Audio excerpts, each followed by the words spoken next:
I don't know how to flirt. Okay, that may sound like a self-deprecative way of claiming that I'm awkward, but I mean this quite literally. I'm queer, but I didn't come out of the closet until college when most of my peers were in their second, third, fourth stage of sexual exploration. I think boys flirt with me sometimes, but I was also teased a lot in school, so it can be hard to tell the difference. Girls tend to ignore me, which used to be helpful when I was desperately trying to blend in. But now I would very much like to not be ignored, but I have no idea how to get the attention of a female suitor. Social statistics are overgeneralized, but they do help me sometimes. If 10% of the population is homosexual, that would equate to 5% of all girls being gay. 1 in 20! I've met 20 girls since starting university, and none of them have seemed gay. There is this thing called a gaydar, which is like a vibe you can pick up to know whether or not someone is gay. I don't have that either. I think it's a flirting thing. In a romance story, the moment when the first characters have their interactions is called a meet cute. Because they meet, and it's cute. I've always wanted to have one of those moments. But Hallmark movies star straight people. And I am a walking ball of anxiety.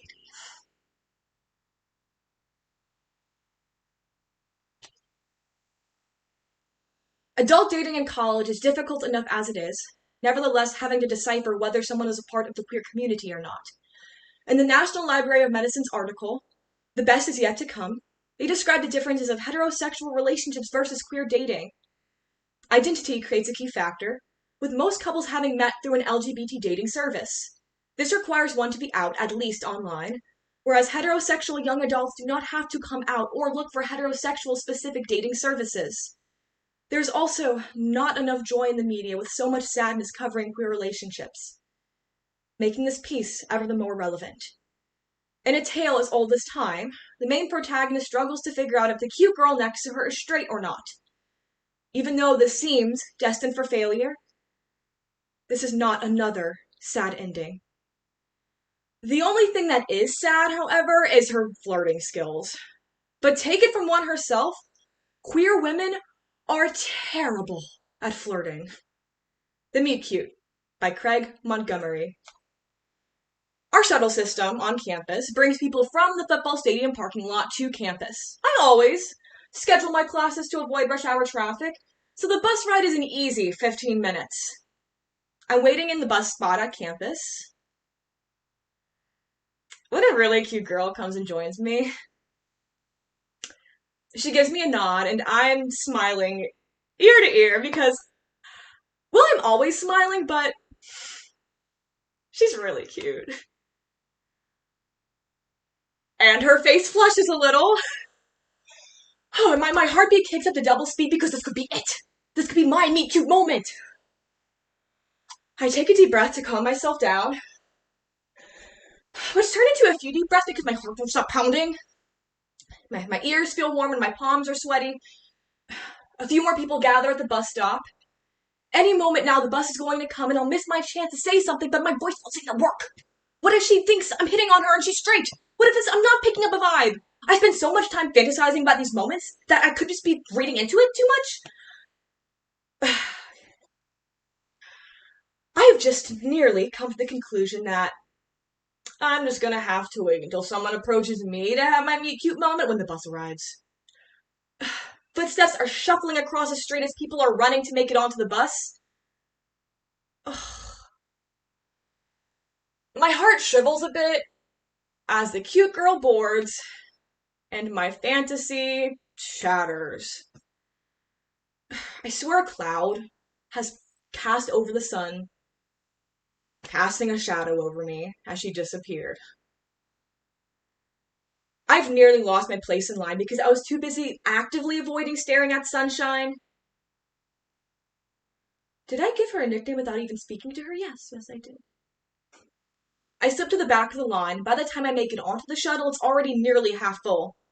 Almost all of the seats with a window are taken. I clock Sunshine a few rows from the back of the bus, and she gives me a little smirk.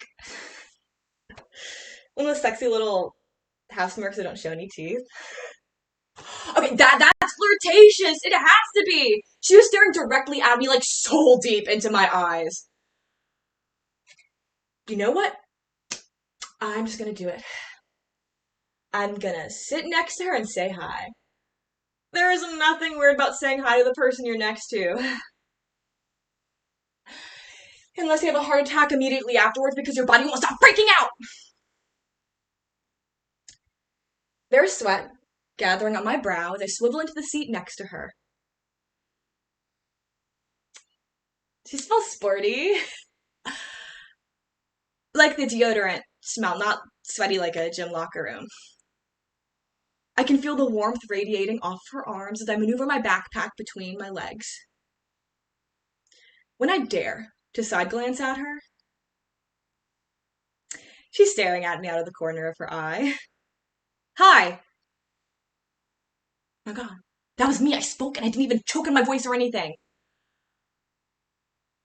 And she smiles at me with teeth. Okay, and I know how melodramatic this sounds, but that cloud is parted, and literal sunshine is glowing from the window, illuminating her. Hi, she says back. Are my hands sweaty because I'm nervous or excited? She's glancing out the window again, and I can tell if the moment is slipping. If we don't have a conversation soon, it's going to be awkward trying to speak again. Chloe! She turns back to look at me. Is my name. Hi, I'm Chloe. She says her name is Denise and holds out a hand to shake. Shit, does that mean she's straight? That feels like a straight thing to do.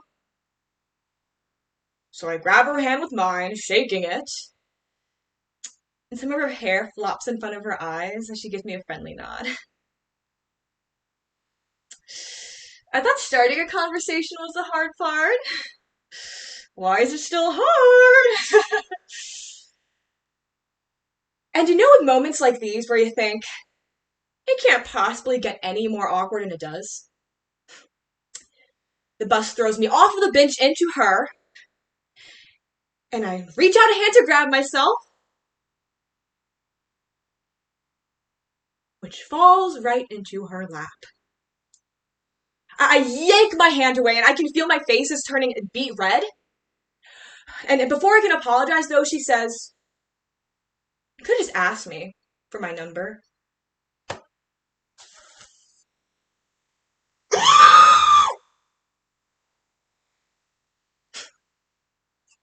But I'm already apologizing, going, I'm so sorry, it was an accident. She releases my arm and starts laughing. I don't know what to think at this point. Is she laughing at me? Is she laughing because the situation is funny? Is this the single worst moment of my life? Or did the universe make me touch her as a way of forcing me to talk to the hot girl?